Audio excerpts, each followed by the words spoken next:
turpināšu arī tādā pat tempa īsi un kodolīgi. Pirmkārt, paldies par uzticību, ievēlējot vēlreiz par valdes locekli.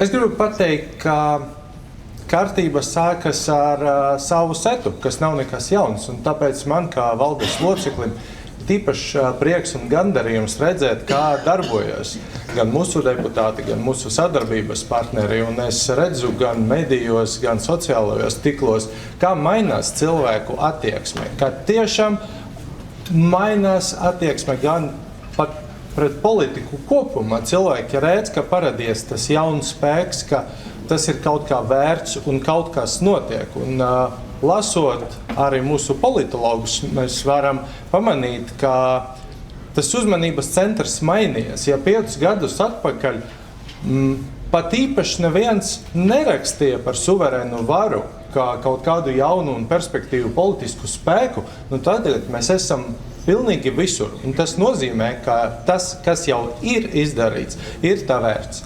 Un tiešām šobrīd sākas tas jaunais posms. 3. oktobrī es ticu, ka mēs sasniegsim arvien labākus rezultātus. Un galvenais ir izmantot tos instrumentus, kas ir katrā cilvēka rīcībā. Un mūsu gadījumā tā